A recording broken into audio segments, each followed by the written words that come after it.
I'm going to introduce Eric WAKIN, who's the curator of manuscripts in our Rare Book and Manuscript Library. He's going to talk a little bit about the significance of the Claremont gift, introduce our guests of honor, and sit back and enjoy the rest of the evening. Thanks.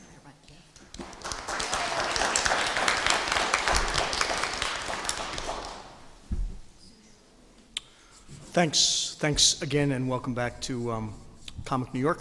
I'm Eric WAKIN, the Lehman Curator and Curator of Manuscripts at the Rare Book and Manuscript Library, where I am very excited to say that the Chris Claremont collection now resides. Thank you.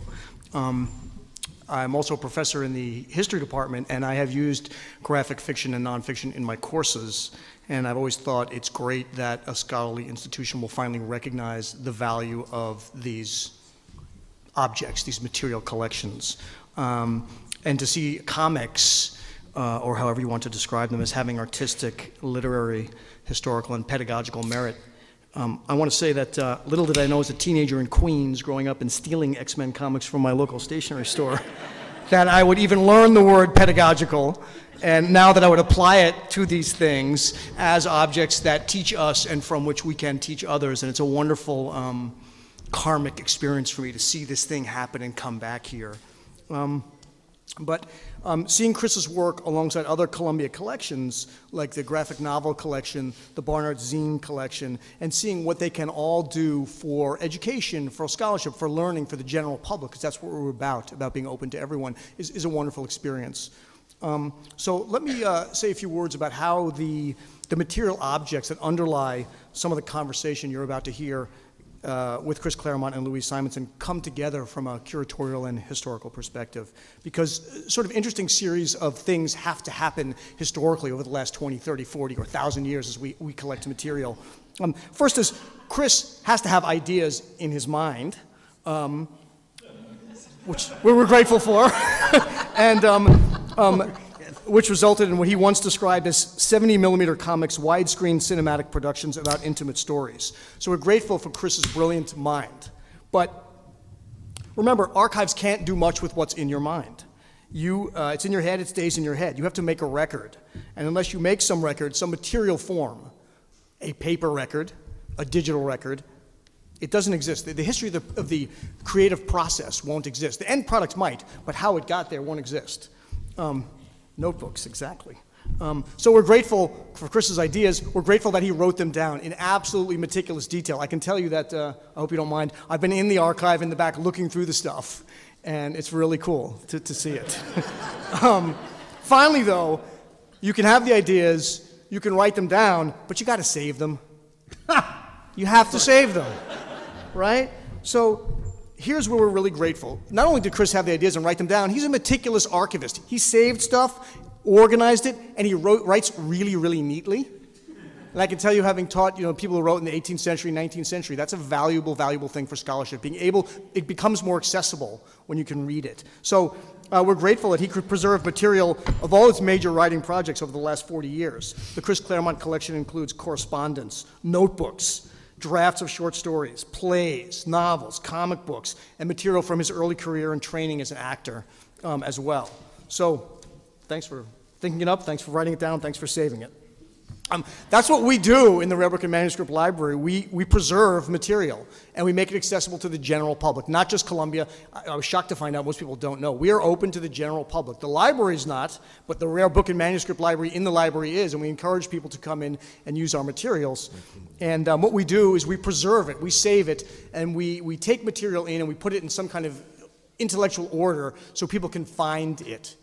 That is, if we get hundreds of boxes or tens of boxes or 50 boxes, we organize the material in folders and series and descriptions. We create something called a finding aid, which is essentially a table of contents for a group of material, so you know what you're going to find. We put it in acid-free archival boxes. We store it in climate-controlled areas, and we bring it back and forth for people. And we publicize it by putting the finding aids on the web. So you can come in and you can find Chris's creative process preserved. And I'm really happy that we do this for scholarship in an academic sense, because Columbia pays our salaries, but for the general public, for everyone who wants to learn from these materials. And without the kind of foresight of donors who understand that these material objects are important and need to be conserved, we wouldn't have any Comic New York Symposium, we wouldn't have any collection around which to build a conversation, and we would have no core of material, which the Chris Claremont collection is, around which we hope to build a collection of rich and varied material, comic-related material. So let me step back and let that sink in and present a naked appeal, if you will. A group of material like the Chris Claremont collection is extremely strong in its own right. But a collection like that that's part of and connected to other collections is much, much stronger. It becomes a network of material that scholars want to come and look at. So if you know of a collection, if you have a collection, if you're interested in seeing it saved for posterity in an academic repository, or even if you just want to talk about what we do, talk to my colleague Karen Green, and we'll tell you what we do and why it would be important to build our comics collections to grow with the core and the nucleus of Chris Claremont's collection.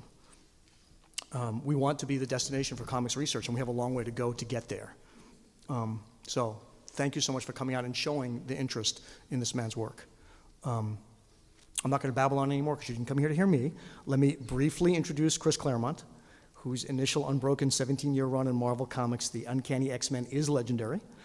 During that time, he took a lackluster title and transformed it into the juggernaut that it is, a best-selling comic in the industry. The launch of the new title, I know this has been all over the web, but I'll say it again. The first issue sold 7.6 million copies.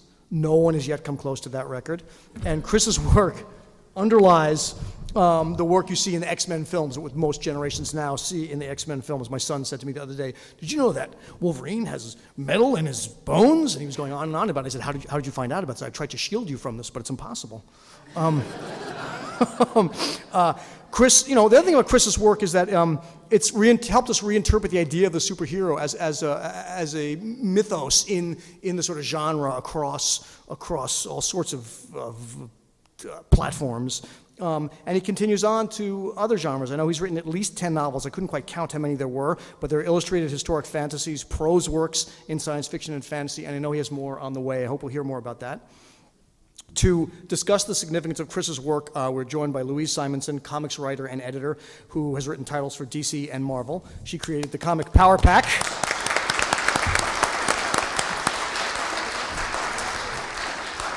And has written for X-Men, New Mutants, and other titles. And she's also the author of a number of picture books and young adult titles. So without further ado, Chris Claremont and Louise Simonson.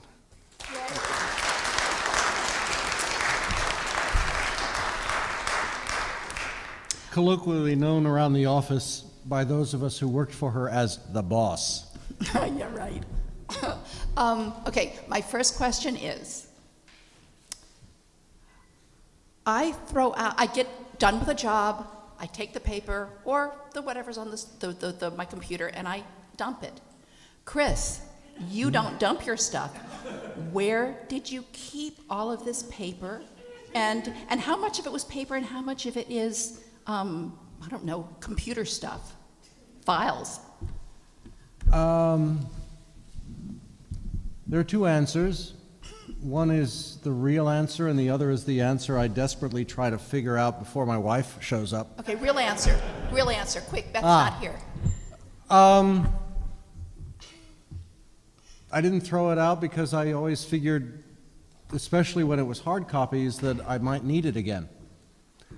There's this sort of insecure part of every writer that you look at a story, and especially when you're building the story. I mean, when I flashed the notebook, as I don't know how well you can see, but it's when I'm writing, I'm scribbling notes, I'm scribbling story structures, I'm scribbling unimaginable things, and a lot of it gets used, a lot of it doesn't, but you keep it around because you never know when you're leafing back through something, you'll find a piece that may not have worked when you originally wrote it down for the project that you were working on at the time, but suddenly, aha. Case in point, oddly enough,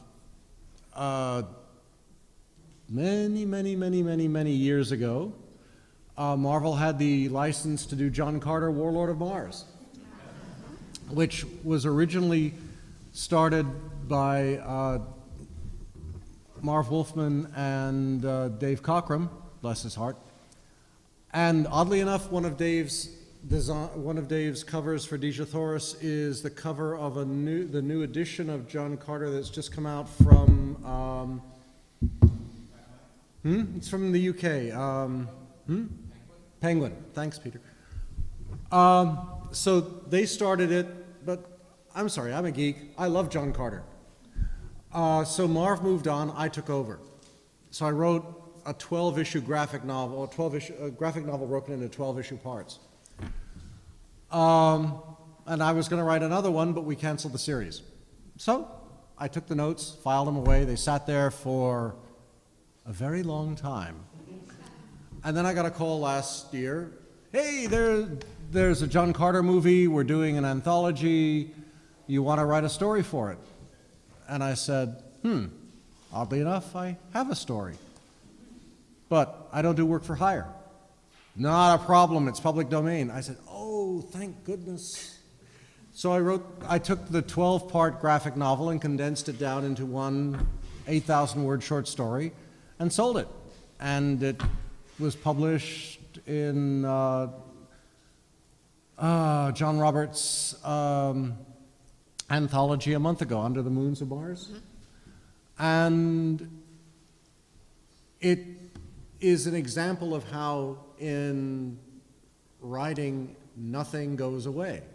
I mean, these notes have been sitting around for literally a generation, but now I put them to use. That's, for me, a perfect example of why you never throw anything away, because you never know when it might come up in the basement. In the basement. And the dry part, wouldn't you know it?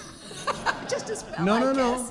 You have to understand, I had a box, and the box was full of X-Men 94. X-Men 94 is not, well, let's say it's a rather special issue. So was Wolverine #1. Anyway, it was sitting there. And I was in London. My wife was coming to London the next day. And she was out with a good friend, and they came home after being out, and she was going to catch a plane in the morning, but there was this sound from the basement. And she thought, this is very strange. Then she looked down in the basement. It wasn't a basement anymore. It was a swimming pool. And X-Men 94s, they don't do well exposed to water. So, those of you who have copies of X-Men 94, they're now a lot more valuable.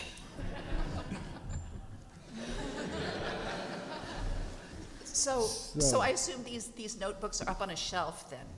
They're not on the floor. They're not sitting in a box. They weren't sitting. I assume they're here now? Yeah. So hopefully they're not sitting on the floor. Yeah, but they went in your office. I mean, in the basement there must have been shelves. Yes? No. Or if the basement is slanted? No. Okay, I need a picture. Why? How? I just can't. I'm having a hard time wrapping my head around the fact that I built Chris a has all pile this of stuff. boxes, and unfortunately I put the oldest books on the bottom because that was the safest place. Of course. Yeah, the burglars can't get it there. Right. Right, okay. No one ever said anything about pipes breaking. I know. I think this was Oh, unfair. God, that's so awful. The water should have stuck to the ceiling like it was supposed to. So how much material actually is there, physical material? Here? No, yeah, well, that's part of your collection, your I don't contribution. know, I think it was something like 20 boxes, and that doesn't count all the stuff that's out on Long Island. So it's about, well, it's 40 years of material. I know, that's a lot of material. Yeah. I mean, it's notes, it's notepads, it's legal pads, it's folders, it's drafts, it's sketches, it's... Do you have Xeroxes of the pencils from the comics in there as well? Yeah. Or is it only, wow, Yeah. cool. Yeah, because I did... Tom Warzakowski and I trained each other.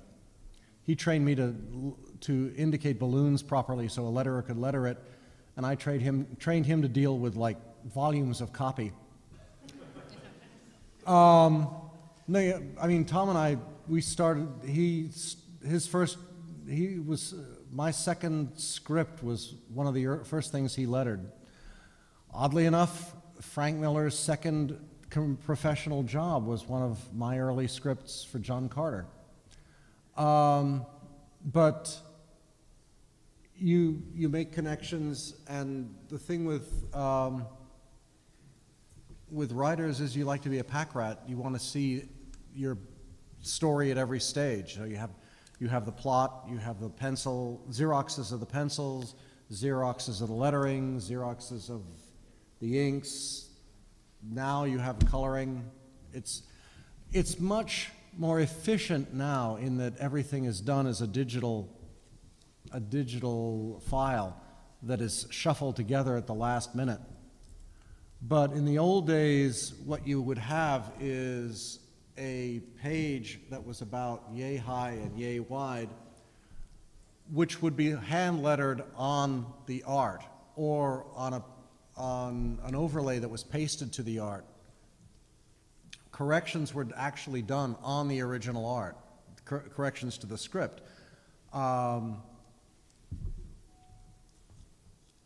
It was not unusual to have pages of art with like blue lines going all over the place, indicating where mistakes were made, what the corrections would be, red marks in the borders. Nobody cared because it wasn't valuable. It wasn't going to go anywhere. Even if it went back to the artist, what was he going to do? Use it as. It wasn't like there was an aftermarket. Little did we know. So we just marked it up. And the beauty of it, though, was if, for example, in the work of John Buscema, you look at the front of the page, and it's a nice superhero story. Then you turn the page over, and you saw what he would do to warm up his hand.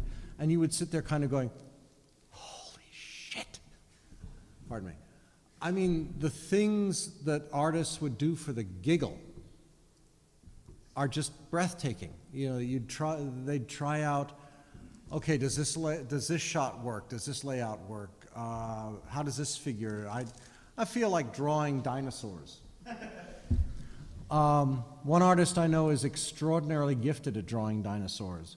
He'll draw people turned into dinosaurs. He'll draw cars turned into dinosaurs. He'll make the Flintstones look real. And you just look at it and you think, oh, why don't we do that as Thor? It would be so much more fun. But there you go. And you just collect it.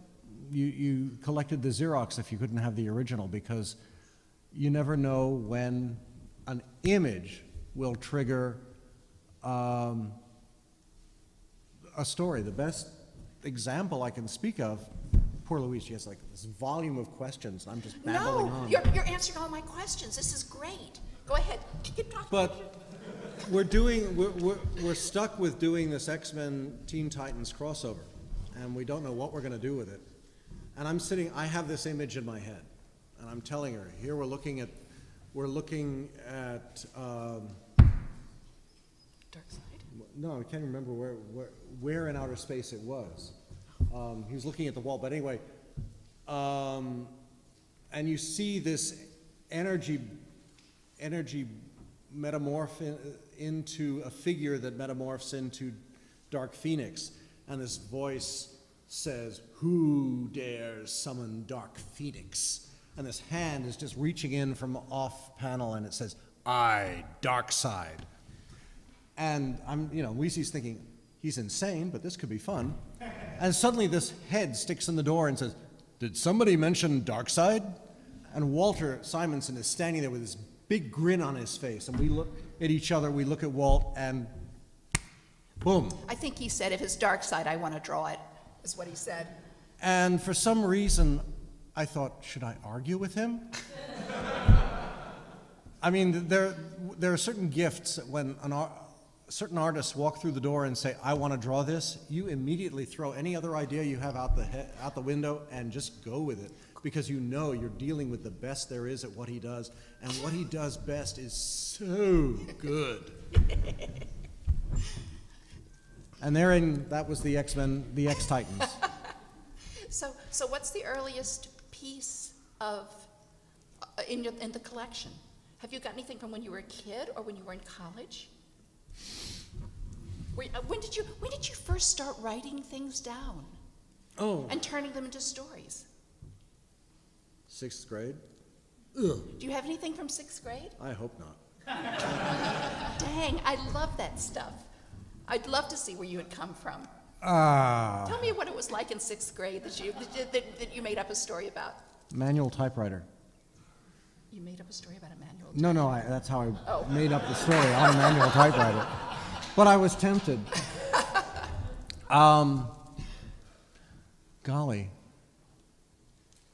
No, I should ask him easy questions. No, the really interesting, I think I had in junior high school, I had a story about this misspent Russian-American lad whose best friend was a robot he'd built, and he used to run around the ocean in a submarine saving people.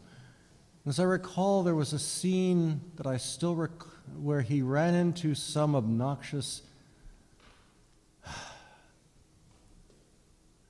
dare I say it, dwarf, who ended up getting drop-kicked through a wall.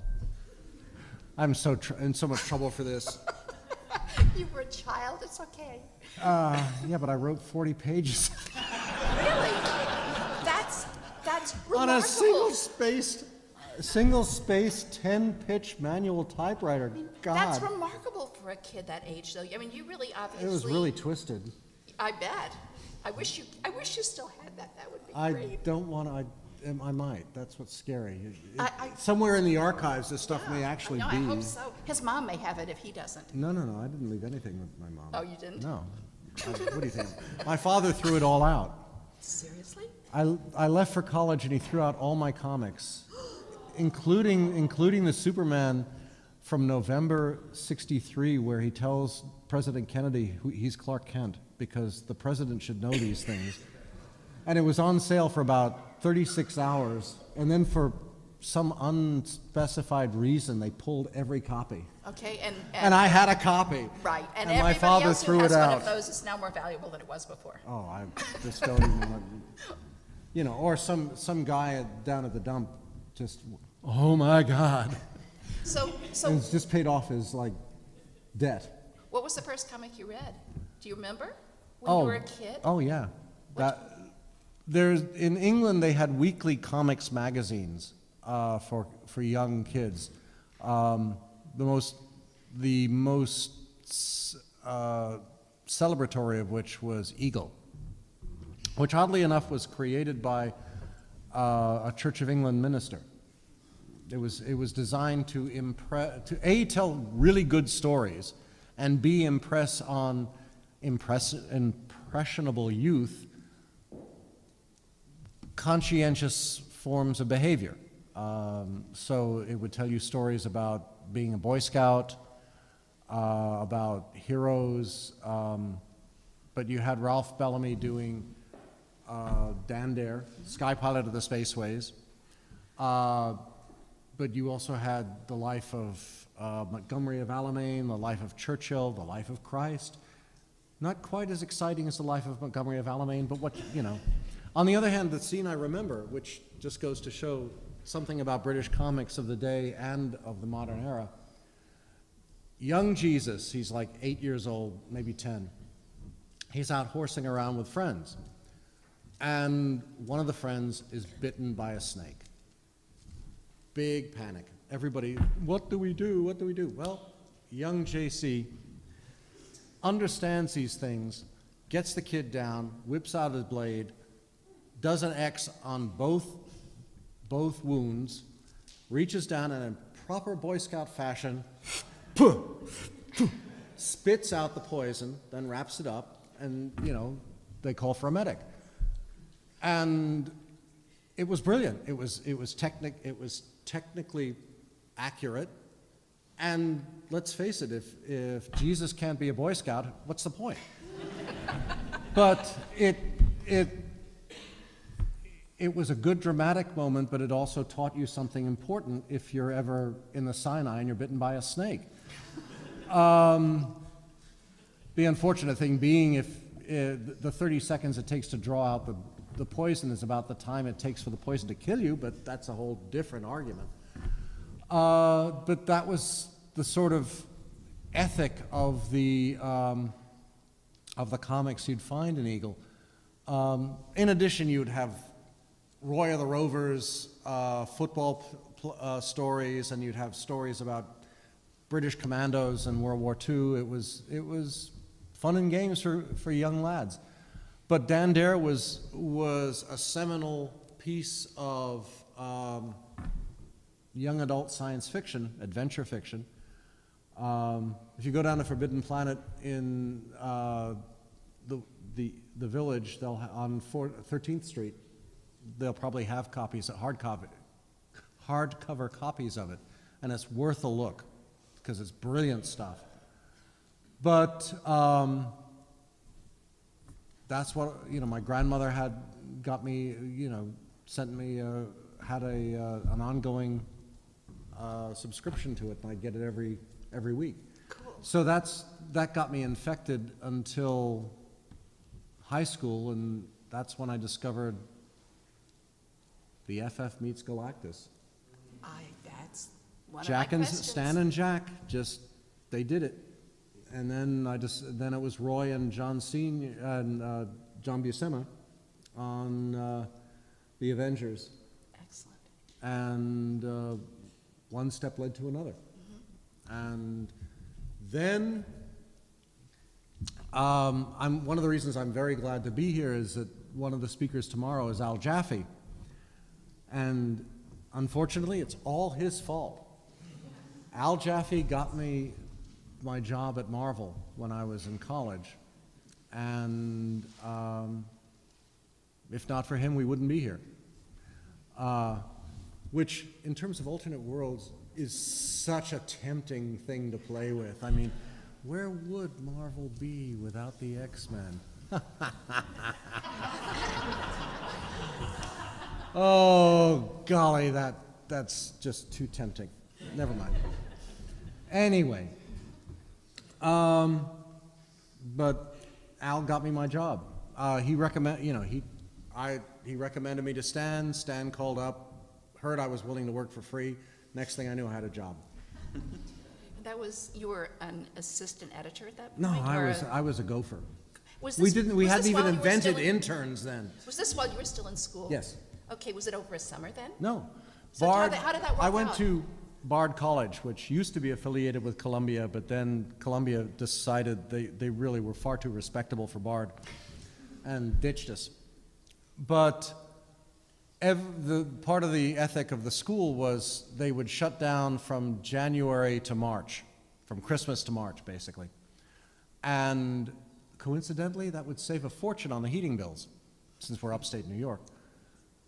But every student was expected to go out and, over this field period, and get a job theoretically related to your major subject.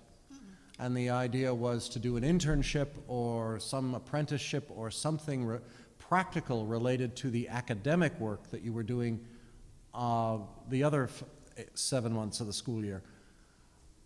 This is 1969. I will not say for those of you that remember, but for those of you that do, not the time to be a political theory major from a left-wing, drug-notorious school looking for a job in the new administration. I was also an acting major. Not a good time to go to Broadway and look for work, especially if you weren't equity. So that kind of left me with writing. So I thought, my parents know Al Jaffe. Al Jaffe works for MAD. I bet I could get a job with Bill Gaines. That could be really cool. And evidently Al called my parents and said, no effing way. Do you have any idea what it's like at our office? I am not going to be responsible for taking your innocent young son and subjecting him to that degree of foolishness. However, I do know Stan Lee. Would he be interested in working for Marvel? A far more sophisticated and mature organization. So I said, yeah, sure, what the hell? And like I said, Stan called up, said, we can't pay you anything, true believer. This is full credit, I don't need money. Long pause. Little did I know I was setting the tone for the next 20 years. Stan, I need a raise. Long pause. Anyway, he said yes. So I came in, and you have to understand, back in those days, this room is twice the size of the Marvel offices, all of the Marvel offices, and we're including the printing plant. There was Stan, whose office had a door that locked. It was the only one that had a door. Then there was the editorial office, which was Roy Thomas and his then wife, and no, not Flo. It was what's this? Who's the business manager? Saul Brodsky. Saul. I hate my brain sometimes. Then there was John Verporten's office. Now you have to understand John Verporten. Think big. Think really, really big. Think that window the size, well, think of a human being that's bigger than the window. And you have an idea of John Verporten. When he walked down the room, and you thought, oh, Godzilla, and he said, where are my pages? The answer, I don't know, was not acceptable. So John was the business manager. He was replaced eventually by Virginia Romita, and we all thought, cute Italian mom, life will be so much easier. Yeah, like we knew. Ha, ha, ha. She brought donuts to the scheduled meetings, though. She brought donuts to the scheduled meetings and knives to the conferences with freelancers. Where's your page? You were supposed to bring in pages today. Come here. Yes, Mom. You always turned in your pages. You always turned in your pages. You did not want Virginia mad at you. John would squash you. Virginia would give you a look. So Marvel was a much more civilized place then. And then you had the art room, which was, the bullpen was John Romita, Sr., Marie Severin, Herb Trimpe, and Frank Giacoya. And it was marvelous. I mean, the best apprenticeship you could have was just watching these four people work. And then, you know, there was a desk for the young punk and the secretary, and the young punk was me. And then across the hall, the little narrow sort of pseudo hall was the bullpen, technical bullpen, which was, God, I can't even remember now. It was Maury and Maury, Danny Crespi, and Flo. And there was someone else. Yeah, no, Danny was doing this, worked at the shit. Sorry. And that was it. That was, I mean, that was Marvel. I mean, for those of you who are used to like the giant mega corporation that Ike runs now, we did 45 books a month with a handful of people because all the freelancers, what's the phrase? Worked at home. You know, oh, and Stan wrote everything. So what the hell? Stan wrote everything except for the stuff that Roy wrote, except for the stuff that maybe a couple of other, you know, people wrote, but that was it. And, you know, all the artists lived on Long Island or in New Jersey because you had to be within an hour of New York, because on Wednesday when the checks came down, you had to be able to drive into the city, collect them, take them to the bank, give them to the bank so the bank could cash them so you maybe would have the money by Monday. Because if you waited for them to mail it to you, it would be 6 months before you saw anything. And oddly enough, artists can't live like that. That's why everybody lived in New York. It had nothing to do with aesthetics or the fact that New York was a culturally wonderful city. You had to be able to drive in and get your goddamn check. So at what point did you start writing then? Because you weren't writing at this point, you were just a kid. I was writing. You were? Yeah, because Okay. they had, well, we have this issue of Sergeant Fury. We're doing 3 filler pages. Nazis I have known and hated, soldiers, friends I have known and lost, and women I have loved and also lost. And we need someone to write it. You know, I'm sorry, there's a certain phrase that, you know, you're a young writer working in the office, they say, we need someone to, and your hand instantly goes up. It doesn't matter what it is. You end up stuck with more stupid jobs because someone says, I need this done in 35 minutes. I can do it. Right. Have you ever written anything before? Yes, I'm very prolific and good too.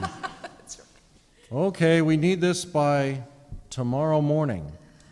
And that's where you become familiar with the phrase all-nighter. All-nighter is like, what? Well, it's fairly self-explicit. Oh, yeah.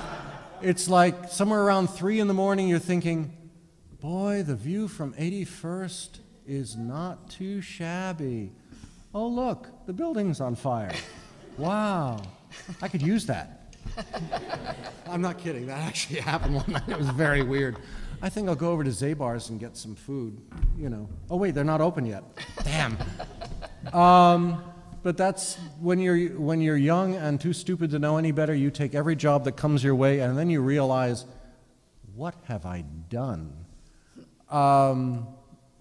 You know, a history of the vampire Kith and Kin. That was an article I wrote. And trust me, you have never seen art until you've seen what the Filipinos we sent it to did with that. It's like, yes, I need a large, plump Dracula because this is opera. Well, I got a Filipino large, plump Dracula who basically looks, oh, I don't know, he wider than this table and singing.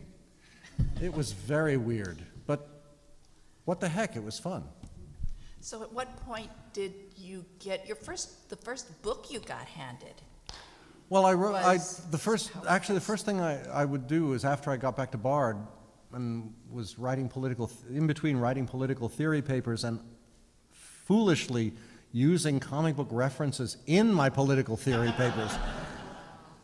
They actually made sense, which terrified the professor even more than the fact that I used them in the first place, which is why he suggested I keep going with acting and leave political theory to people who were more respectable.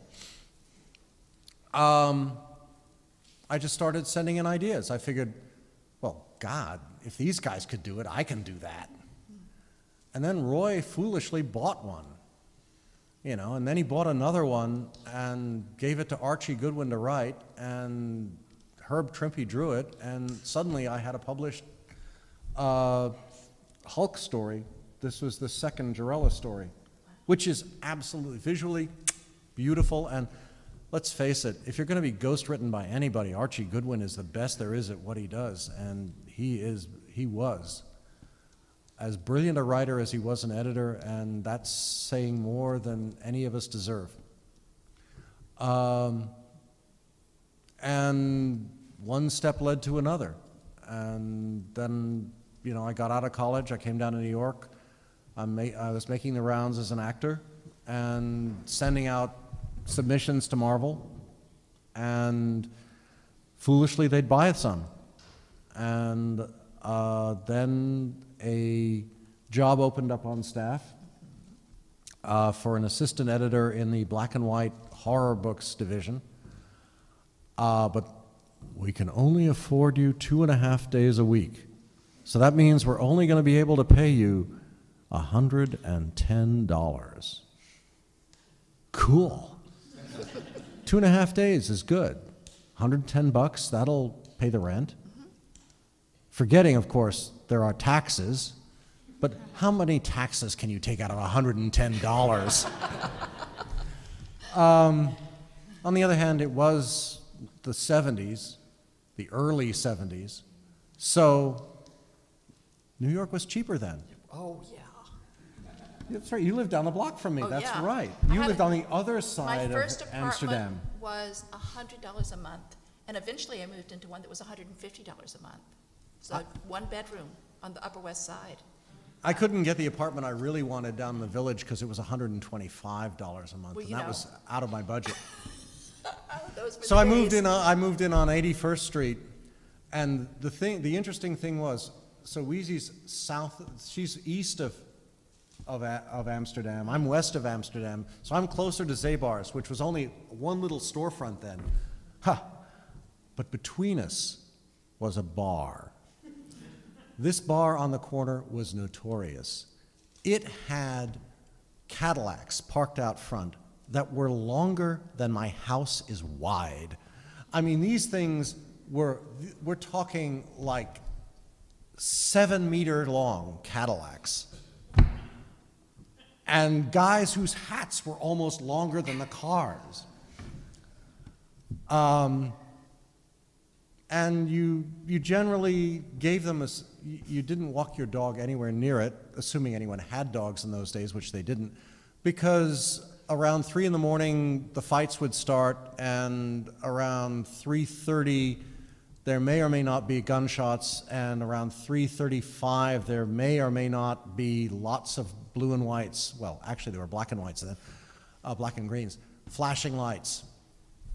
And so you basically just sat there looking out the window, hoping you wouldn't get shot, and taking copious notes because you knew sooner or later you were going to write an issue of Daredevil, and that would be cool. And then you do what any other writer does at comics, is you wait around for some idiot to miss his deadline, and Roy to step out of his office and say, "I need this fucking thing written tomorrow." And that's how it goes. You just throw yourself into the meat grinder, and you discover you can do it or you can't, and if you do it, and frighteningly enough do it halfway intelligently, you might get one that you can actually plot.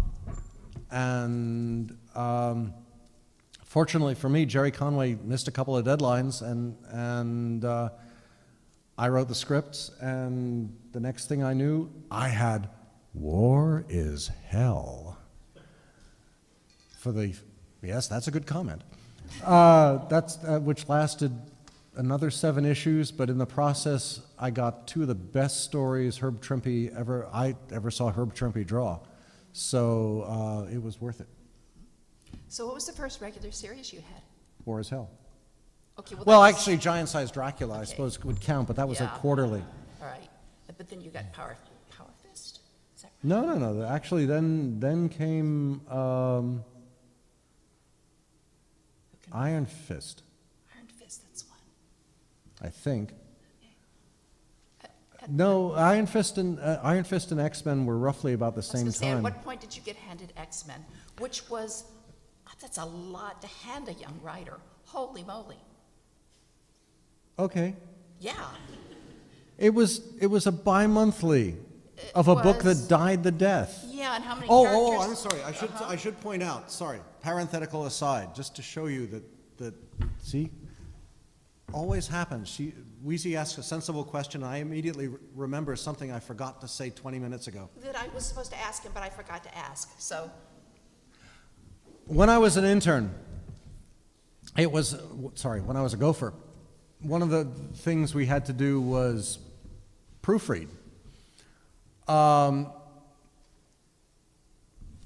We were just in a situation where Roy was working with a new artist on the X-Men, the original X-Men. This sort of guy who'd made a name for himself at the other company, which of course shall remain nameless.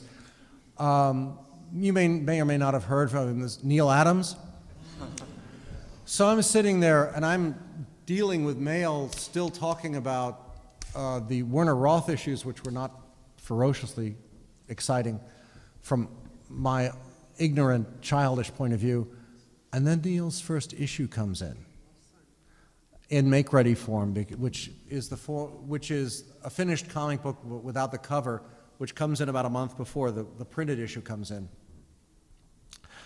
And I'm looking at this and I'm thinking, oh my God, this is absolutely beautiful.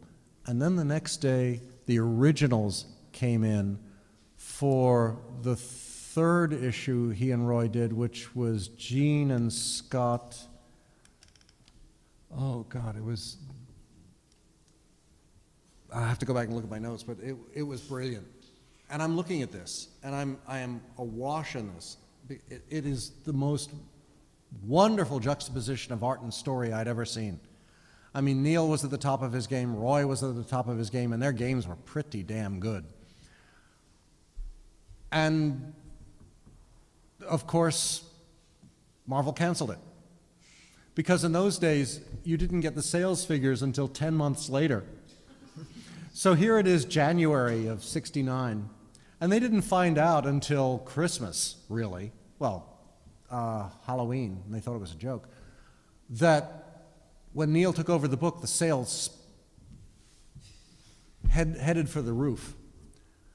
Unfortunately, by then, Neil had gone back to DC, and Roy was doing other things, and they couldn't recreate the team, so they put it on hiatus with reprints for a couple of years until they would figure out what to do with it.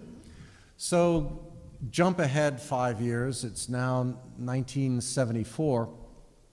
Roy sits down with Len. They start plotting out the relaunch of the X-Men. They want to. Marvel had an inspired idea. They would set it with international characters because, hey, let's try and sell it overseas, like in New Jersey. And Len talked to his collaborator, Dave Cockrum. Dave came up with a half-dozen sketches, some of which were characters he was already working on. Storm originally started in his notebook when he was working at DC on the Legion. Same, I believe, with Nightcrawler. So he shuffled them all together. Len threw in a character he'd been working on in the Hulk, short Canadian, named Wolverine. And bingo, they had the first issue. And it was supposed to be a double-sized quarterly. And that was great, except that somewhere between the first issue and the second issue, two things happened. One, Marvel decided quarterlies were punk, and they were just going to make it a bi-monthly title, regular titles, so that's 17 pages every 2 months. And Len decided he didn't want to be editor-in-chief anymore. He was going to go freelance, but he could only do 4 full books a month. 4 full books a month? So he had to give something up. He was, doing the 4 top monthly titles in the line. He didn't have time to do X-Men. So that lame book, X-Men. It was a lame book in those days. Of course it was, but then you got it, didn't you? Well, I was his associate editor. I was the #2 editorial figure in Marvel. Yeah, that was about right. And I'd been kibitzing the whole time. Yes, I came up with the idea to shoot Krakoa, the living island, up into space. I'm not proud. I'll take credit for anything.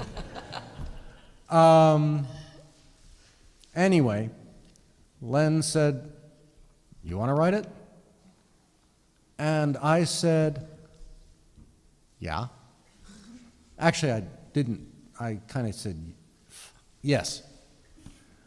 Much louder than that. And because, let's face it, the chance to work with Dave Cockrum at the height of his career, gifts like that do not fall into your lap every day. Little knowing, of course, that over the next few years they would, but I'm not going to, that would be showing off. And we were off and running. The second issue, 94 and 95, were actually synergized out of Len's plot, so it's his and my plot, my script. 96 was sort of, 96 was a fill-in because we had one lying around.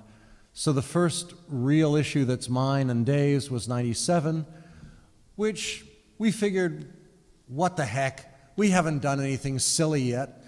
We'll open with a double spread of a battle in outer space, and we'll introduce the true love of Charlie's life, Lalandra. And, you know, I said, can you draw a battle in outer space? And the next thing I knew, I had a binary star exploding in the background. I had ships made out of bugs. I had bodies floating by. And we were off to the races. God knows why. The villain was that idiot in the, oh God. He had some sort of cowboy helmet on. And it was, the villain was a total waste, but, you know, thank God it was only Scott in disguise.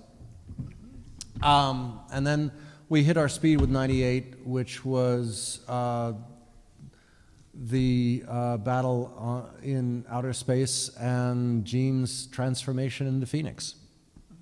So right from the start, we figured this book is so dead, we're going to get canceled in 6 months anyway. Let's just have a lot of fun. So by the time we got to the point we thought we were canceled, our sales had gone up by like 90%. But of course, we didn't know this for 6 months.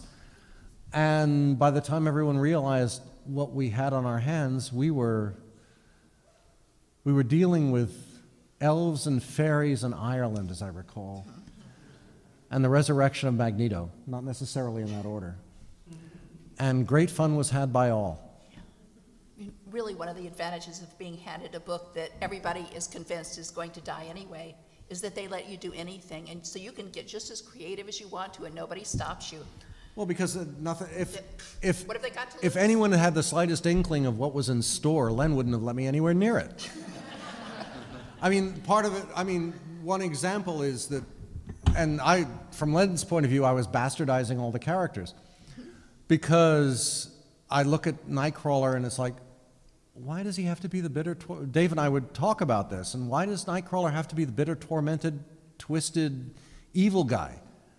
I mean, it's not like he just turned into a blue, furry, two-legged, two-toed critter with a tail. He's been like that since he was born. You'd think after 20-odd years he'd have gotten used to it. So why don't we go the other direction? Why don't we make him the rational one? Why don't we make him actually religious? You know, God made me this way. God must know something I don't, so I'll just spend my life figuring it out, and in the meantime, enjoy myself. And presto, he was a cool character. And then there was the short guy. I mean, Len's original concept for him was Wolverine was a teenager. Well, everybody in this stupid book was a teenager. That was no fun. Maybe he should, and actually the way Dave was drawing him, he looked older. So we just went with it, and we made him older. And then the key thing was Len's original concept, the gloves, the claws were part of the gloves. And again, this is Dave and me sitting around bullshitting at night, and it was like, what's the fun in that? You want to give Wolverine a hard time, you take off his gloves. Wow. You know, I mean, that's not a very smart superhero. That's like, oh, I don't know, taking off Tony Stark's armor. What are you going to do? You know. Though I believe that Joss Whedon has actually stolen that scene for the Avengers. It's like, ha, take away your armor, and what are you? Oh, I don't know, handsome, brilliant, a billionaire, not much. I got to admit, the guy can write, you know. But I'm butchering the line. But Dave just, well, what if they come out of his hand? And I looked at him and I said, that's disgusting. Oh, ew. God, that must hurt. Holy shit, that's brilliant. The transition from that's disgusting to that's brilliant roughly takes that long. When you're talking with someone like Dave, I mean, it's like, oh, that's awful. We gotta use it. Oh, man. There are certain things that pop up, and if you look at them arbitrarily and objectively, you think, oh, you are such a twisted person. But then you look at it as a writer, and even more as a reader, and it's like, oh, yeah, that's so cool. Absolutely. I mean, it's like you spend your life inventing these wonderful characters that you bond with and you love. I mean, Kitty was wonderful, and I've spent the last 30 years putting her through absolute shit. Oh, yeah. I mean, that's the nature of Why does a good God let bad things happen? Because you love the characters you're torturing the most. and if you're not torturing the most, you really have to try harder. Here. But that's basically it, because the trick is not the torture. The trick is, how do you find the way out? Mm-hmm. And the whole point, that's why we came to the most inspired moment of the first arc, which was the resurrection of Magneto. Because the one thing I couldn't figure out was, who is this guy? He's fighting for mutant rights. Okay, where would the fight for mutant rights come from? Well, World War II. Okay, he's from World War II. Why? What would make him so passionate in favor of a minority? Been one. Okay, he's a minority in Europe in World War II. Where would he most likely have spent the war? Okay, restricted area facility in Eastern Europe with transient population. Putting it unfortunately tactful.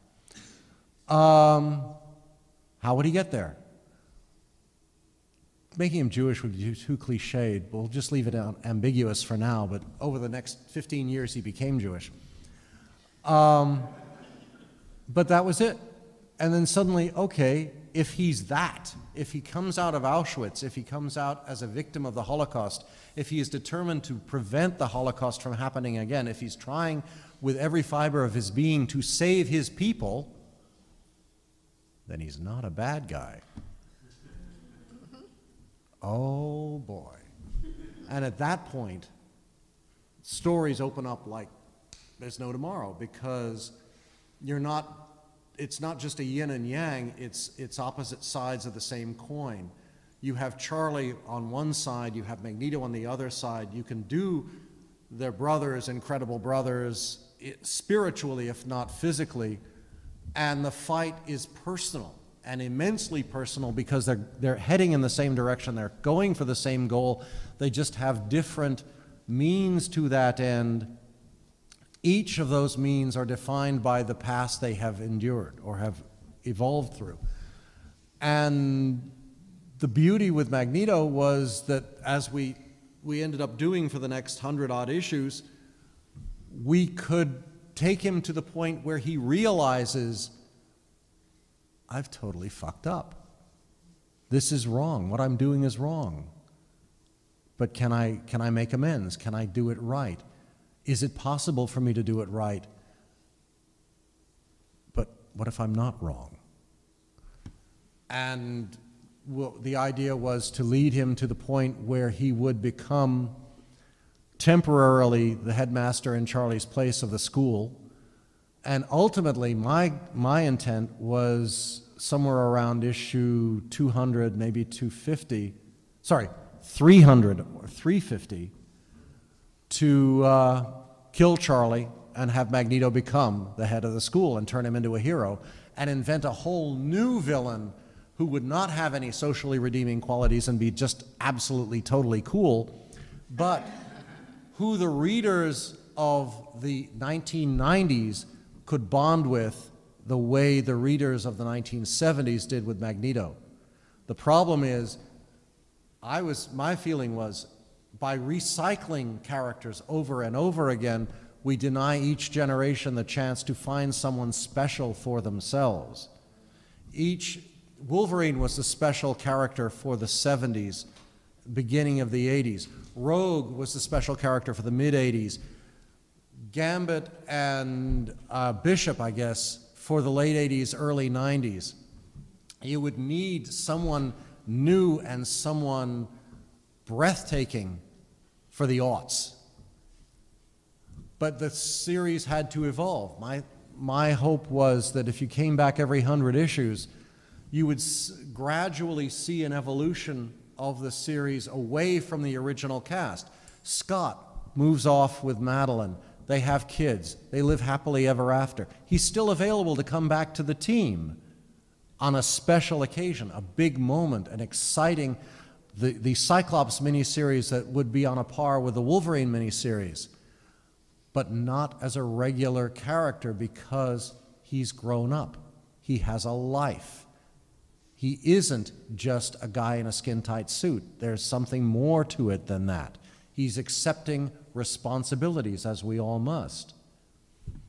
Little did I know, but that's the nature of commerce versus ideal. Mm-hmm. So what happened then? What do you mean? So why didn't all this happen?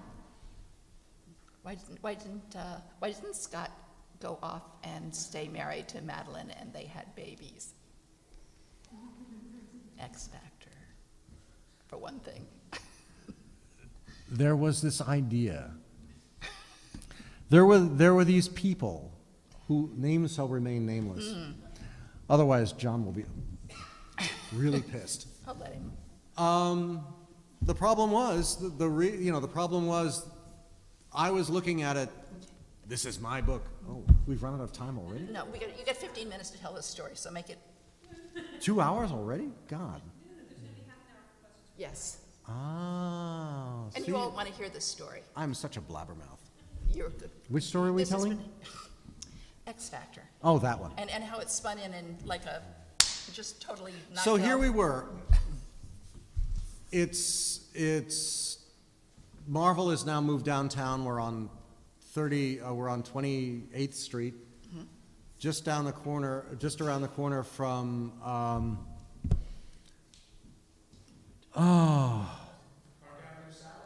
No, I was thinking Hurry to hurry. Chef Beth, Anthony Bourdain. Yes, we were on 28th Street when Anthony Bourdain was still cooking food. Boy, were those good steaks. Anyway, so we're going out to talk over Barry and Ann Nocenti, who succeeded Wheezy as editor of the X-Men. And you have to understand, for like 7 years, the X-Men had the two best editors in modern comics. And the best editor-in-chief in Archie Goodwin, but that was sideways, in Louise and Ann Nocenti. Other writers may have their own opinion, but in my opinion, these were the two best editors in the business. And you guys as readers are the benefits of it. So Anne and I'm sitting down and we're plotting the second life death, which is Storm going back to Africa. But she has something to tell me before we start. I said, oh? And she says, in her very simple Ann Nocenti way, they're creating a series called X Factor. It stars the original X-Men, and they're resurrecting Jean. Right. Yes. Chris had called me up and said, this is what I'm hearing. And I said, oh, Chris, they wouldn't do that. Shooter swore that if she was dead, she would stay dead. But no. And we played it that way for 3.5 years and had gotten some brilliant stories out of it. But there were others in the company, in the creative core, who felt that was a wrong thing. And they were determined to set it right. And they came up with an idea. Well. It's what happens when you play in a sandbox with toys you don't own and other people who want to play with your toys. See, she's so rational and so smart. No. That's... I just sit here making faces and fuming, and Wheezy expresses which Chris it. had every right to do. I mean, they not only brought back Jean, but they swiped a batch of your characters. They swiped Scott. Mm-hmm. They swiped all the original X-Men. Mm-hmm. Anyway, so I heard this, and I stormed out of the restaurant, and I tried to call Jim on, oh, that's right, we didn't have cell phones. You probably had to use a payphone. I tried to use a payphone.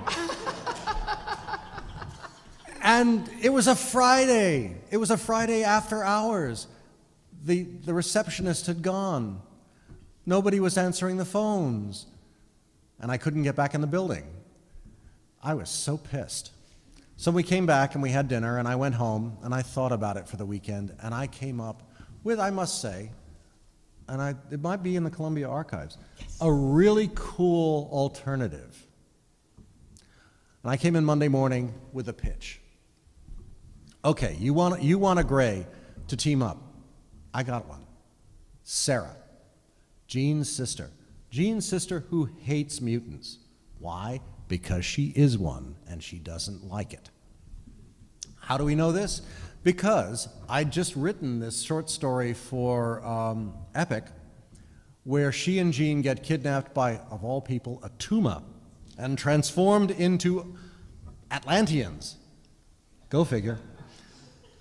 And Jean, as Phoenix, turns her sister back into a normal human being, rewrites her genetic code, but in the process activates the mutant gene. So Sarah is now a mutant. Sarah's ability is the ability to go out and catalyze mutants. She can tell if you're a mutant or not and temporarily bring your power into being, so X Factor can see if you're a good mutant or a bad mutant and deal with it before it becomes a threat. I thought this was a pretty cool idea. More importantly, we have a Gray. More importantly, we have an unaffiliated Gray. She's open field for all four guys. It's not just Scott and Jean, it's Scott and Jean, Hank and Jean, Scott and Sarah, Hank and Sarah, Bobby and Sarah, because thank God Iceman is old enough, and Angel and Sarah. We have five-way sexual tension. From a storytelling point of view, this is prime. This would be so much fun. The readers have the moment. We have a grave to play with. Mm-hmm. Hey, and besides, she's got lost missing kids somewhere. We have a quest. We don't violate the continuity of X-Men. Jean is still the tragedy that has scarred them all. And more importantly, Sarah can sit around thinking, it happened to her. It could happen to me. Oh no. Tension. This is great. So I sit here and I pitch it to Jim. And Jim, because he's up there, he's tall. That's a brilliant idea. So we'll do it. No. Why not? Because I like the other idea. And I told him we could do it. And I started beating my head on the table. But you can do this as your own series if you want. No, I don't want her as a character. I've got enough. I've got 300 other characters I haven't dealt with yet. I just don't want the redhead back. Well, that's going to happen regardless. So there was in the Monty Python phrase a free and unfettered expression of views and monosyllabic Anglo-Saxonisms. And history went on as we knew it would. She came back, and for some reason the original creative team on X Factor couldn't handle the pressure. And they decided perhaps they would go back to DC where they belonged. And they had to call on trained professionals to step in and fix it. Oh, yeah. It was a mess. Yeah. So I got to write it. I think they actually let me write X Factor partly because they knew Chris and I got along, and they knew you were totally bent out of shape, which was completely reasonable. And then we spent, 3 years putting things back kind of together in a different way than you'd originally envisioned, but better. And yeah. and then for our sins, after spending all this time fixing the two series, we invented the summer crossover. Oh God, we did. It's all our fault. It was Chris's fault, really. It wasn't mine. Oh, wait a minute. Chris had this great idea. It was like, there were too many. There's this thing called the alley, which is filled with underground mutants, more or less. And I'd spent years establishing there are only like 25 or 30 of them. The alley was a bomb shelter excavated out 1 mile beneath Manhattan. So when the X-Men go exploring down there, we're talking deep. And for some reason, oh God, it was in one of the New Mutants issues that wasn't done by Bill. I don't know. No, it wasn't. No, it wasn't. But anyway, he drew. Remembering Paul Smith drawing it. It wasn't a lot Smitty. Of this giant. There were like 3 billion. He drew 3 billion of them. Yes. I mean, it's like, where the hell did they come from? More people than there are in this stupid city. Well, there were lots. So we figured, well, this is obviously more than the Columbia student body. We can't deal with this. So what do we do? So we had to kill them off. Kill them, right. So Chris tells me, he says, I got this great idea. I'm going to kill all the Morlocks, or most of them. And I said, oh man, Chris, that's such a great idea. And then therein comes the Marauders. Can I do part of it in my book? And Chris said, oh, generously, said, oh yeah, sure. My book being X Factor, I was New Mutants at that point, right? New Mutants and X Factor. I guess I had several books. Because I had X-Men and Excalibur. Right, I don't know, whatever. We were throwing everything into the mix. And then Walter, for some reason, decided I want to play too. Thor was a frog, so he had to hop in. And I said, well, this is going to take place in the fall, and the received knowledge is that you can't sell books in the fall. And yes. I just thought that was complete and utter nonsense. So we were going to prove that you could sell books in the fall. Right, we did. We should have just, why did we just, we should have just left well enough alone. Giant poster that said the Mutant Massacre and how you followed it with little pipes where you could follow how to go from book to book. Right. And we wanted to call it the Merry Marching Mutant Massacre. And they thought that would be in bad taste, and so it just had to be Mutant Massacre. Fall of the Mutants. And then Fall of the Mutants was next. Remember, the next fall, they made us do another crossover. Shooter tried to hand us a crossover. And we went in and fought with him. So we won, but we lost. We lied. We said, but we already have a big crossover already figured out. And then we said, oh shit, we better go out something. So this is back when they actually paid for lunch. Yes, it was. So we went out, had lunch, figured out what to do, and the next thing we knew, we had invented annual crossovers. Yeah, and Inferno came next.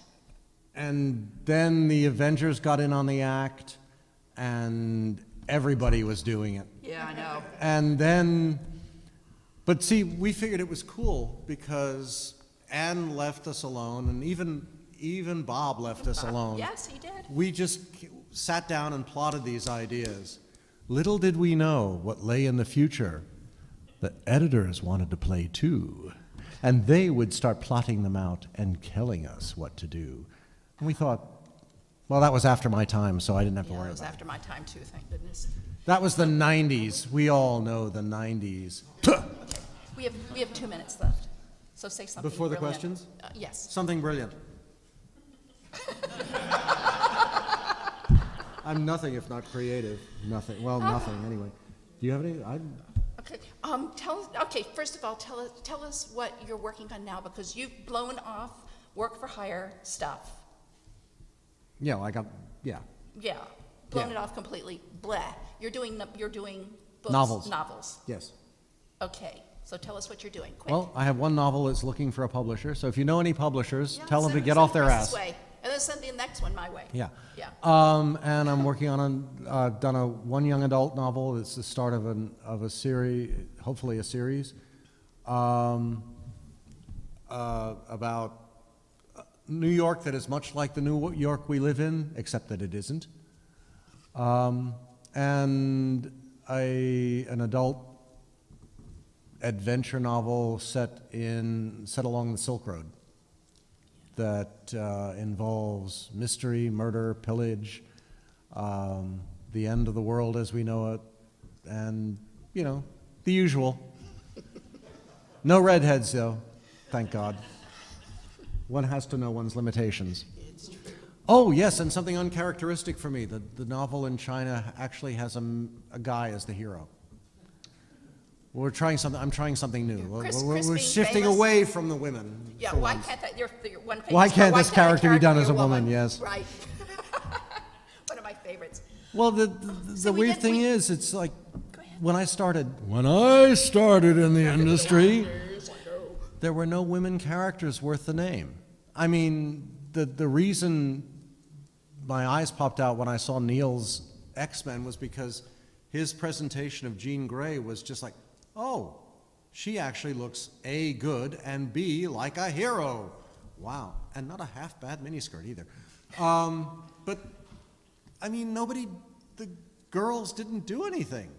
And it was like, well, that's sort of boring. You know, let's give them some equal time. And when you're given visual tropes as distinctive and unique and just plain cool as Aurora, I'm sorry, the woman deserves to be center stage. She should be leading the X-Men. Here, here. If for no other reason than without powers, she can beat the living daylights out of Cyclops with powers. You know, and it doesn't matter if cinematically she's Halle Berry, because she can still kick Hugh Jackman's ass. And he'll love it because he's a gentleman. But that's, you know, I mean, that's the one saving grace. I mean, the one thing about the X-Men that is extraordinary, and the one thing that makes Lawrence Schuler Donner's work on the movies so extraordinary is the casting. I mean, I'm sorry. Hugh Jackman, yes, technically. I mean, my original concept, and bear in mind this is the very late 80s, the two people I wanted, I don't believe it, I've forgotten. It's okay. Angela Bassett was going to be Aurora, and Bob Hoskins as Logan. No, not current Bob Hoskins. I'm talking 1980s Bob Hoskins. Remember, I don't know if there was this awful film Lassiter that he did with Tom Selleck, but there's a scene where Tom Selleck, who is roughly about a mile tall, and Bob Hoskins, who's not. And Tom Selleck comes up to the door and knocks on the door of Bob Hoskins' house. Now, Tom Selleck is a thief, suspected of being a murderer. Bob Hoskins is a chief detective inspector, detective chief inspector, which is, we're talking serious cop. Booms open the doors, what are you doing here? And just pushes Tom Selleck drives him down the yard, across the sidewalk, and slams him back into a car. And it's like, what are you doing in my house? And I thought, oh, that's fucking Wolverine. I'm sorry. That's him. That's perfect. Because if he can scare the living daylights out of Tom Selleck, he's there. So if we'd done the movie back... Now, sorry, the sidebar is, at the same time, Stan Lee and I are off on, this is when I'm still employed there, we're off on a conference meet with this director who's just opening up his own studio, Lightstorm. So we go in for a meeting with Jim Cameron to pitch the X-Men. Now, just think about this for a minute. James Cameron's X-Men, directed by Catherine Bigelow. That's what we were playing with. So we're sitting there, and he's got this beautiful photograph. I mean, this sequential photograph of the nuke from Abyss at the bottom of the Marianas Trench, kind of. Looked great. So we're chatting, and at one point, Stan looks at Cameron and says, "I hear you like Spider-Man." Cameron's eyes lit up, and they start talking and talking and talking. And about 20 minutes later, all the Lightstorm guys and I are looking at each other, and we all know the X-Men deal has just evaporated before our eyes.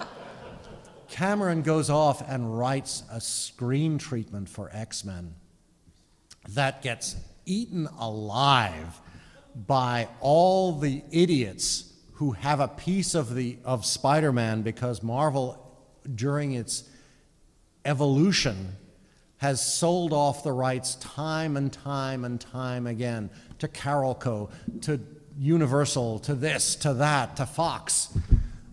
It was just a nightmare. So the Cameron X-Men, but that was what we were dealing with back then. But I was thinking, God, Jim Cameron, Bob Hoskins, you know, Angela Bassett, oh, fanboy heaven. It would have been, oh man, I wouldn't have complained. I would have been happy as a clam. So we waited 18 years and we get Hugh Jackman. Okay, he's not so short, but other than that, I mean, I can live with it. I mean, he's Hugh Jackman. There you go. And, you know, the films, is very cool. Okay, now we do questions. Right. There's a microphone right here. So if anybody has any questions. No, not run for the door, run for the mic. Sure. Anybody who has a question, grab the mic. You're hi. on. Hi, Mr. Claremont. I was Hi. just wondering if how your training as an actor influenced your ability to look at characters sort of from the inside out or approach them from a more psychological perspective. I don't know if there's any specific cause and effect. It's mostly in the sense of working as an actor, working as a director on stage. You get very used to looking at a one perspective look. In other words, you're on the outside of the page looking at the page. You're in the audience looking at the stage. How do the people move? How do they relate physically? How do they act, basically? And you try and translate that onto the page. You don't. What I keep telling people when kids come up and ask about writing comics is you have to understand it's shorthand. It's all shorthand. You've got 100 panels roughly from start to finish in a 22-page story to tell this episode. None of that can be wasted. And more importantly, it's a visual, physical, kinetic reality. Like it or not, the responsibility of the writer is not to write brilliant dialogue, though that's part of it. It is to tell the story to the penciler in a way that will enable that penciler to translate it into visual imagery that is kinetic, that is powerful, that is wonderful.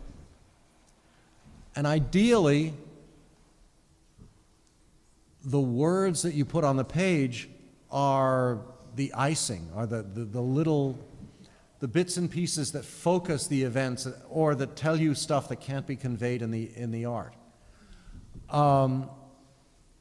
But the majority of the writing of it has to consist of how you tell the artist what direction to go in, how to structure the visuals. It's not to write brilliant dialogue, although that helps. And the problem I have found with a lot of modern comics is that everyone is thinking in terms of, I want to write really cool, snappy back and forth patter, but the story doesn't move. You've got all this great text, but what you have are two heads at the bottom of the page kind of sitting there staring. And you're filling in the movement as you read the dialogue, but nothing much is happening. And for me, as an audience, I find that partly boring, but a waste of all this potential. If I've got a Paul Smith, if I've got a Frank Miller, or a Bill Sienkiewicz, or a John Romita Sr. or Jr., if I've got Carlos Pacheco, I don't want to see them just standing there. I want to see the characters having emotions. There's a scene, it may not strike readers as cool, but I loved it, where I had Salvador La Roca, who does brilliant stuff. Jean and Aurora are sitting down and having a chat. And Jean, while they're chatting, because she's a little bit bored, and because she's Jean, decides to redo Aurora's hair. It's a throwaway, it's background. But they're having the discussion, and every time we cut back to them, because we're intercutting with another scene, the hair is doing something new. And by the time you get to the end of the scene, she's redone Storm in a completely different style, and that's the way it is for the next umpty bump issues. But yes, it's self-indulgent, yes, it's silly, but to me that's using the artist visually to create a level of understanding about who these two people are and how they relate to each other and what's going on that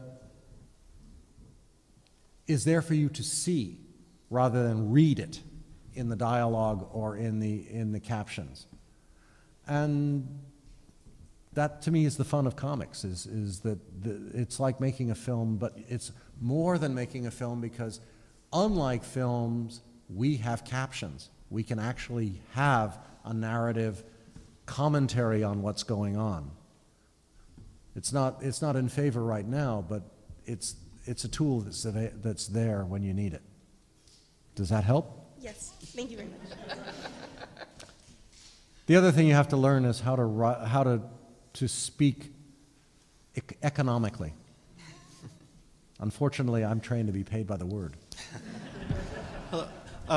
I've always thought that one of the more interesting moments of your career was your response to the way Ms. Marvel was written out of the Avengers in Avengers 200. And I was wondering if you could just talk about that for a minute. Well, Jim, for one thing, it was an opportunity to work with Michael Golden, who is yet another of one of the best there is at what he does. Michael is just plain sodding brilliant. But the sheer joke of that issue is, as Shooter himself acknowledged, the first 30 pages are set up. The story doesn't begin until you get to page 32, and it's over on page 38. Because the story is the confrontation between the Avengers and Carol over what happened and how they deal with it.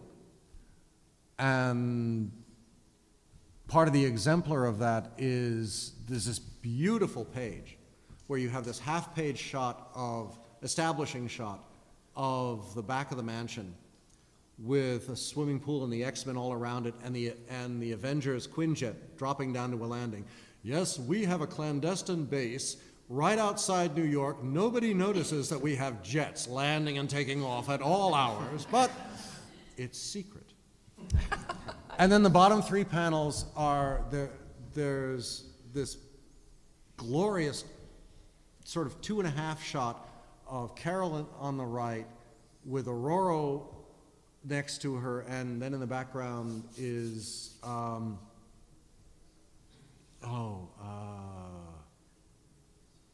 Spider-Woman. And Michael redrew the Carol Danvers figure and face 4 or 5 times.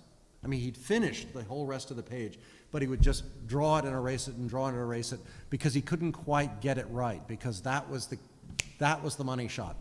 That was the shot where you had to know what was happening to put it in emotional and physical context. And he finally got it right. The whole thing is, for me, the one thing you can never forget is that for all the superheroes and all the powers and all the skin tights and all the ridiculousness, these are people. Events have consequences that are both physical and emotional, and you have to be able to demonstrate it, to show it, to deal with it. And in this instance, there was what I felt was an egregious mistake made in the Avengers, and I wanted to set it right. I didn't want to, well, I did, so I won't.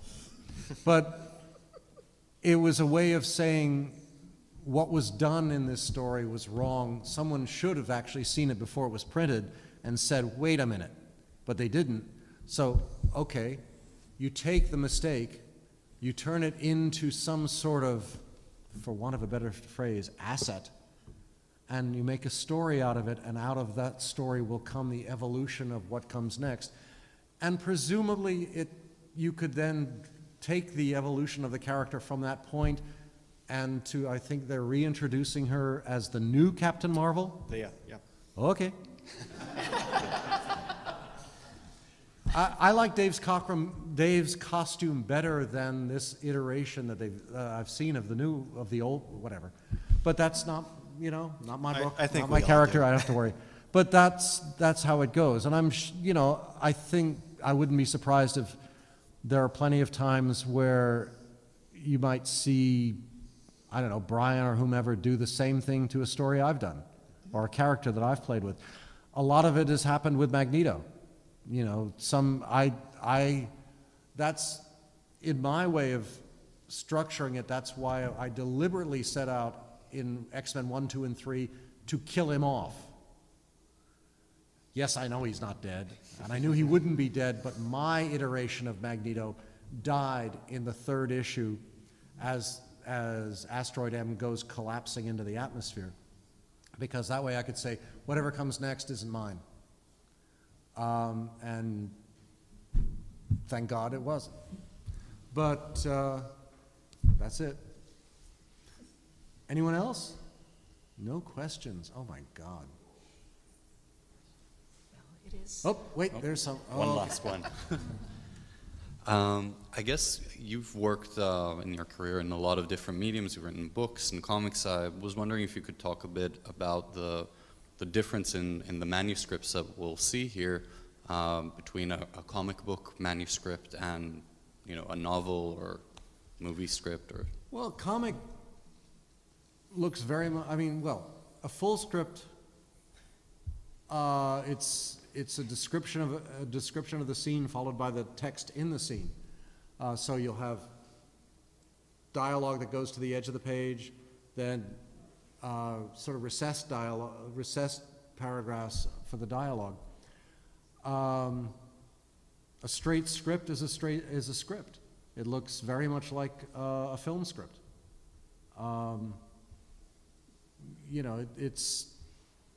I suppose in most cases, different writers have different styles of how they write things, of how they compartmentalize it for the convenience of the artist.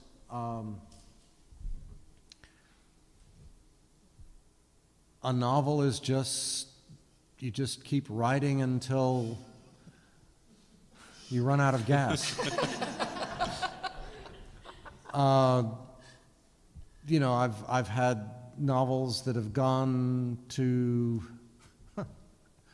45,000 words before I realized this is absolute shite. I'll start again. By the time I gave up on the concept, I'd written 110,000 words in 3 drafts. And the irony is, it eventually saw the light of day as a 6,000-word short story. But that's what I meant by what I was saying before. Nothing ever gets thrown away. Nothing ever is cast aside, because circumstances change, markets change, needs change. If you write something that doesn't work as a comic concept, you know, wait 10 years, somebody might need it as a prose concept, or vice versa. You just, I mean, the weird thing is, when donkeys years ago, someone was asking me about the difference between writing and acting, and I said, well, I love acting. I love being on stage. I love the theater. It is an all-consuming passion. You know. And they said, well, how do you feel about writing then? I said, well, how do you feel about breathing? And they said, I don't get it. What do you mean? I said, do you like it? I don't know. Do you not like it? I don't know. But you have to do it. Yeah, well, that's writing. It's not a question of liking or disliking. It is a fundamental fact of being. I could no more, in my own mind, I think, stop writing than I could stop breathing. But I can like or dislike the results, but the act itself, it comes with the territory. That's the simplest way to describe it. Whether it's the same for Wheezy or Walter when he's writing, or any, you know, or John Lithgow when he's writing or not acting. I don't know. Each person has an individual way of relating to that reality, but it's something that is of necessity second nature. Thank you. So I actually have a question. I guess maybe for Karen. Karen, when is this stuff going to be available, Chris's collection available for people to look at? Well, we still have to get the boxes from Long Island. Yep. And once everything's on site, then we find... Some foolish undergraduate to like... No, not an undergraduate, probably a grad student in training who is also a comic book man. Nice. Of which we've already had many volunteers. Wow, awesome. And they will come in and they'll process it, they'll create the fund. Dear Ms. Obama. It will probably not be before the end of this year. It's a long process. I don't know, that's actually sooner than I would have thought. I'm impressed with how fast you move. Wow. I'm impressed that they can actually get all of the boxes unpacked. I know. Well, maybe they don't know that they can. It's a mad, impetuous world. I was just wondering, do you see yourself coming in to use your own research library to pore over your own old notes? Oh, hell yes. That's a good question. Not just me. I suspect if my boys might want to do the same thing, if nothing else, than to write rude comments back to me about how we've seen something and this doesn't work and you made a mistake and Dad, you spelt this wrong. And I will just say, yeah, so? It's the English spelling, okay?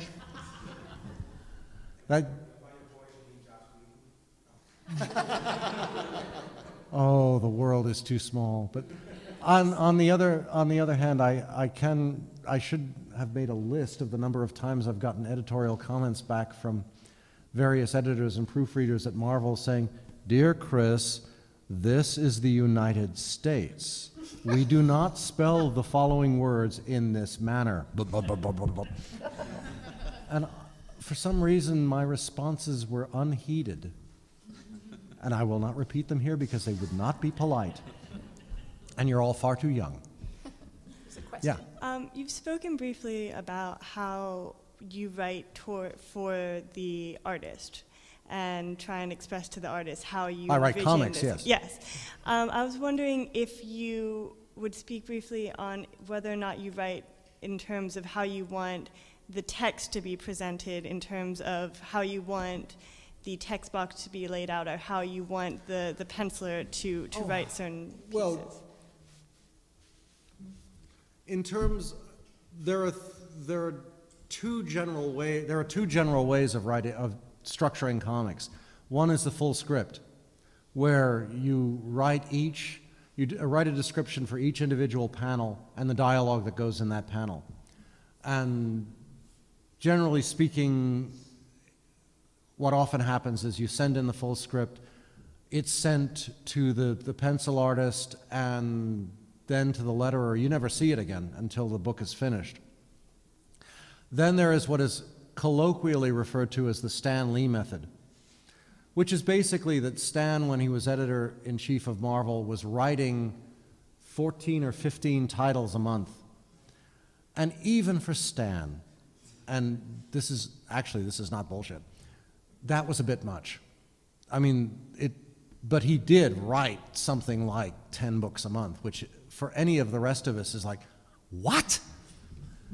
But that's why he was working with Stan and Dick Ayers and Jack Kirby, Dick Ayers, Ditko. I mean, the Severins, the Ramitas.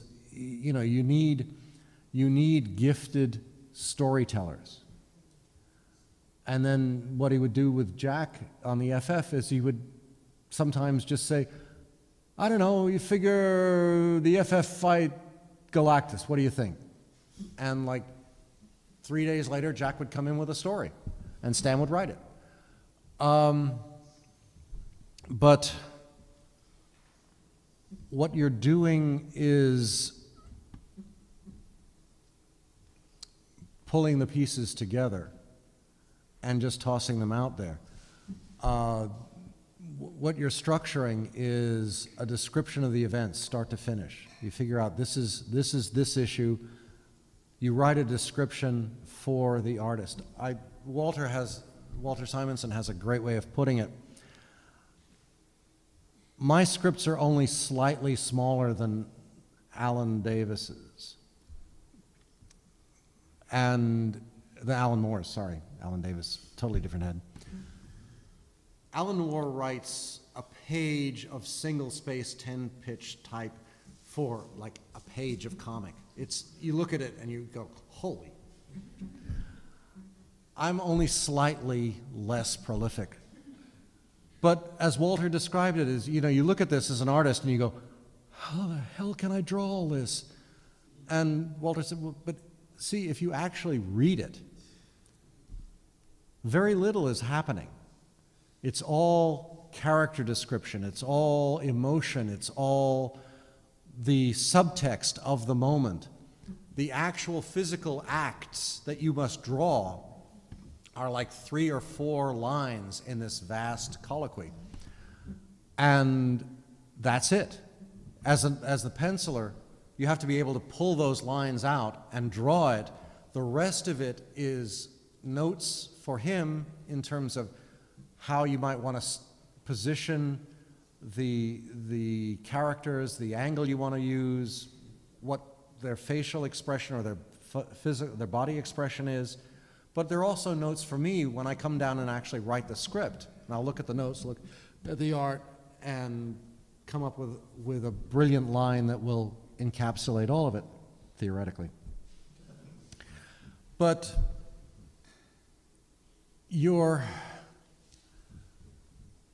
the key is telling the story.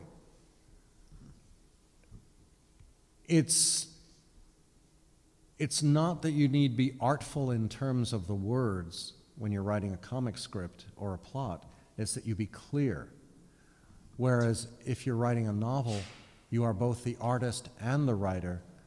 You have to pick the moments you want to describe to establish a scene or an emotion or a character's feelings. But then you have to be eloquent in your presentation of it so the reader will not think, oh man, who's this Caitlin? Okay, she's got a bow. Okay, why don't you just go eat a burger or something? What's the problem here? Just machine gun those idiots and move on. Yes, I am making fun.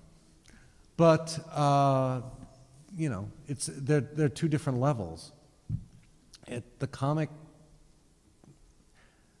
is shorthand. And being shorthand, you have to be able to know what moment to grab, what face or facial expression, body expression to grab, how to move the story on. in the case of the X-Titans, that moment that I described that pulled Walt in, of Darkseid reaching out to Jean, that was one of the rare occasions where we started with the middle of the story and expanded out in both directions. How did we get to that point? How did we bring the teams together, get to that point, and then what happens coming out of there and going to the end? That is a rare and absolutely wonderful way of playing. But that's the best, when the collaboration between writer and penciler and editor is at its absolute best, because you're throwing ideas back and forth. Well, wouldn't it be cool if they did this? And what about this? I don't know. What do you think? Would this be a good idea? And you're free, you're sort of like associating all the imagery. And ideally, the editor is the referee, and, you know, what does she find intriguing? What does she think is fun? What does she think doesn't work? What she, in effect, she's keeping track of all the bits and pieces. So, well, that may not work because you've done this. Okay, well, another Your first audience and your backup brain. First audience and backup brain is perfect.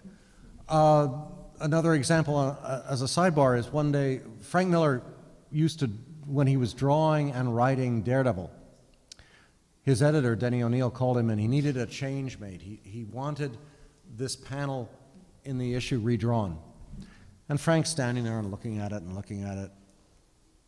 And for about 5 minutes, and, you know, Denny's saying, well, look, Frank, if you don't want to, I can write it. No, it's okay, I'll get it. And suddenly, he snapped his fingers, sat down, pulled out an eraser, erased the whole panel, and redrew it. The line was right, the image was wrong. So he just, because he had done both things, he knew what to fix. That's how, the thing you look at it is, it's an organic, ongoing process until it's frozen at the inked stage, and even then, sometimes, it's malleable.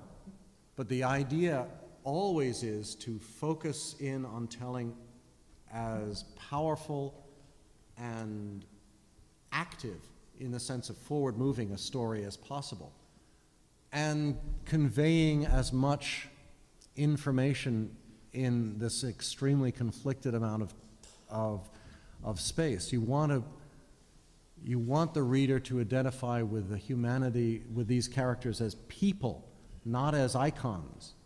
I don't care about Wolverine, the superhero. My interest is always in Logan, and how Logan relates to the world around him, how Kurt relates to the world around him, how Jean relates to the world, how Kitty relates to the world. Because that's the linkage moment between the character on the page and the audience. You know, if someone is reading through it and is looking at how Kitty is relating to her life at the University of Chicago and thinking, wow, she's going through some of the same stuff emotionally that I went through at Columbia, then we have a bonding moment. And that bonding moment will carry the reader on through page after page of superhero silliness, because they're looking at it and saying, I have something in common with that character. I have something, just like I have something in common with, God help me, James Bond, or 1 minute. Yes, that was a great character, 1 minute. I love that the signs are pre-made. Prepaid? Pre-made. Oh, pre-made. Prepaid. But that's the craft of writing, and of storytelling, and it's, yes, we're shorthand, but the trick with the shorthand is to confound the reader into filling in all the gaps, and taking that shorthand and making it a fully realized, fully fleshed out, satisfying reality. Thank you so much. Like I said, paid by the word. Thank you, Chris. Thank you, Chris and Louise.